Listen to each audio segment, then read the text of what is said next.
Hi friends, నేను చెప్పబోయేది ఏంటంటే బిల్డింగ్లో గుడ్ మెటీరియల్ ఎలా తీసుకోవాలో మీకు చెప్పబోతున్నాను. మొదటిగా బ్రిక్స్ తీసుకుంటే మనకి బ్రిక్స్ అనేవి రెడ్డిష్ కలర్లో ఉండాలి. అలాగే బ్రిక్స్ అనేది సర్టన్ సైజులో ఉండాలి. ఆ సైజు ఉన్నప్పుడే మనం బ్రిక్స్ అనేవి ఎన్నుకోవాలి. అలాగే చీప్ క్వాలిటీ ఉన్నది తీసుకోకూడదు. అందులో 4 రకాలు ఉంటాయి. First class, second class, third class, fourth class అని ఉంటాయి. మనం ఎక్కువగా ఫస్ట్ క్లాస్, సెకండ్ క్లాసే తీసుకోవాలి. థర్డ్ క్లాస్, ఫోర్త్ క్లాస్ తీసుకున్నామంటే మన కన్స్ట్రక్షన్లో ఎక్కువగా కొలాప్స్ అవడానికి కారణాలు అవుతాయి. అలాగే మనకి ఫ్రాగ్ కూడా సరిగ్గా ఉన్నది తీసుకోవాలి. అలాగే మనకి బ్రిక్స్ కూడా ఉంటాయి కదా, అవి మంచి సైజు షేప్ ఉన్నవి తీసుకోవాలి. వంకర తింకరగా ఉన్నవి ఎప్పుడూ తీసుకోకూడదు. అలాగే మనకి బ్రిక్స్ అనేవి బాగా కాల్చాలి. కాల్చినప్పుడే అది మనకి స్ట్రెంత్ అనేది గట్టిగా ఉంటుంది బ్రిక్. అలాగే వాటర్ కంటెంట్ కూడా ఎక్కువ పీల్చకూడదు. బ్రిక్ అనేది పీల్చితే అప్పుడు మనకి మాయిశ్చర్ కంటెంట్ అనేది వాల్లో ఉండిపోతుంది. గోడలో ఉండిపోయినప్పుడు ఏమవుతుందంటే మనకి లోనకి అనేది తడి వచ్చేస్తుంది. తర్వాత ఏంటంటే మనం సిమెంట్ని ఎలా ఎన్నుకోవాలంటే సిమెంట్ అనేది ఎక్కువగా గ్రేష్ కలర్లోనే ఉండాలి. అలాగే మనకి 50 kgs బ్యాగులు దొరుకుతాయి కదా, 50 kgs బ్యాగులనే మనం చూసుకోవాలి. అలాగే దాని మీద 53 గ్రేడ్ అనేది ఉండాలి. 53 గ్రేడ్ అనేది ఉన్నప్పుడే మనకి స్ట్రెంత్ అనేది ఇంక్రీజ్ అవుతుంది. అలాగే మనం వాడే సిమెంట్ ఎక్కువగా ఓపీసీ వాడతాం కదా, ఆ సిమెంట్ని మనం తీసుకోవాలి. ఓపీసీ అంటే ఏం లేదు, ఆర్డినరీ పోర్ట్లాండ్ సిమెంట్. ఆ సిమెంట్నే మనం ఎక్కువగా వాడాలి.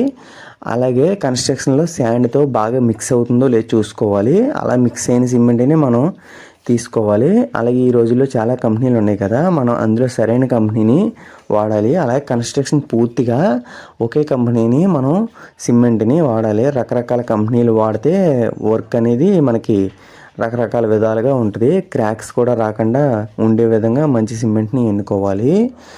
అలాగే నెక్స్ట్ ఏంటంటే మనకి శాండ్ అనేది ఎలా చూసుకోవాలంటే మన శాండ్ తాటల ద్వారా, లారీల ద్వారా తెస్తారు కదా, ఈ శాండ్ అనేది ఇందులో చెత్త చెదారం ఉంటుందా, మట్టి గట్ట ఉంటుందా అనేది చెక్ చేసుకోవాలి. ఇలాంటివి ఏమీ లేకుండా చూసుకోవాలి. అలాగే మనకి ఎక్కువగా పొడి శాండ్ తెచ్చుకోవడానికి చూసుకోవాలి.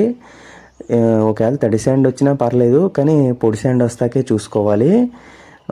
ఎక్కువగా శాండ్ అనేది కన్స్ట్రక్షన్లో మంచి ప్లేస్లో వేయించుకోవాలి దగ్గరగా. అప్పుడు మనకి వాడుకోవడానికి చాలా ఈజీగా ఉంటుంది.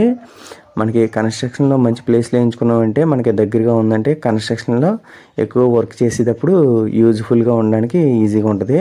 అలాగే సిమెంట్ కూడా దగ్గరలోనే వేయించుకోవాలి. అలాంటప్పుడే మనకి యూజ్ఫుల్గా ఉంటుంది. ఈ రెండు దగ్గరగా ఉన్నాయంటే వర్క్ కూడా చాలా ఈజీగా జరుగుతుంది. అలాగే మన కన్స్ట్రక్షన్లో క్వాలిటీ ఆఫ్ వాటర్ ఉండాలి. అంటే సాల్ట్ కంటెంట్ కలగకూడదు. ఉప్పు అనేది వాటర్లో కలిసిందంటే మనకి మోటార్లో అదే సున్నం కలిపేటప్పుడు మనకి ఇబ్బంది కలుగుతుంది. దానివల్ల మనకి స్ట్రెంత్ కూడా రాదు, క్రాక్స్ కూడా బేగా వచ్చేస్తాయి. అందువల్ల అలాగే స్టీల్ ఎలా ఎన్నుకోవాలంటే మనకి స్టీల్ బార్స్ ఉంటాయి కదా, ఒక స్టీల్ బార్ వచ్చి 12 మీటర్లు ఉంటుంది. ఏదైనా కొట్టులోకి వెళ్ళి కొన్నప్పుడు మనకి ఏ స్టీల్ బార్ అయినా 12 మీటర్లు ఉంటుంది. ఇలాంటి స్టీల్ బార్స్ని మనం ఎన్నుకునేటప్పుడు ఈ తుప్పు పట్టిని కాకుండా, కరోజన్ అవని కాకుండా మంచి స్టీల్ బార్స్ అనేవి తీసుకోవాలి. మనకి ఏ సైజు కావాలో ఆ సైజు స్టీల్ బార్స్ అనేవి తీసుకోవాలి. అలాగే స్టీల్ బార్ పైన మనకు ఒక రకమైన డిజైన్ పెడతారు బాండింగ్ కోసం. ఆ డిజైన్ ఉందో లేదో చూసుకుని మంచి స్టీల్ బార్ నుండి తీసుకోవాలి. అలాగే అందులో బోల్డ్ రకాలు ఉంటాయి. టీఎంటీ స్టీల్ బార్స్ అని, అలాగే 550, 540 అలా రకరకాలు ఉంటాయి. అందులో మనకి ఏ టైప్ కావాలో ఆ టైప్ని మంచిది తీసుకోవాలి. ఇలా తీసుకున్నప్పుడే మన కన్స్ట్రక్షన్లో ఎక్కువగా వాడచ్చు. అలాగే మనకి ఏదైనా కన్స్ట్రక్షన్లో ఏదైనా వర్క్ స్ట్రక్చర్ జరిగినప్పుడు ఆ స్ట్రక్చర్ పూర్తయ్యాక కూడా మనం క్యూరింగ్ అనేది చెయ్యాలి. మనం ఏదైనా స్లాబ్ వేసారనుకో, ఆ స్లాబ్కి కనీసం 28 రోజులు క్యూరింగ్ అనేది చెయ్యాలి. అలా చేయకపోతే మనకి స్ట్రెంత్ అనేది రాదు. అలాగే మన సిమెంట్ని అగ్రిగేట్ ఎలా తీసుకోవాలని అడుగుతున్నారు కదా, అగ్రిగేట్ కూడా కంకర కూడా ఎలా తీసుకోవాలంటే మన కోరీలకి వెళ్ళి చూసుకోవాలి.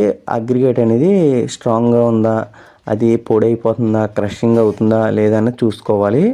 ఈ కంకర కూడా మనకి సైజ్ అనేది 20 mm ఉంటుంది, 40 mm ఉంటుంది, 10 mm ఉంటుంది. ఇలా రకరకాల సైజులు ఉంటాయి. మనకి ఏ సైజు కావాలో ఆ సైజే తీసుకోవాలి.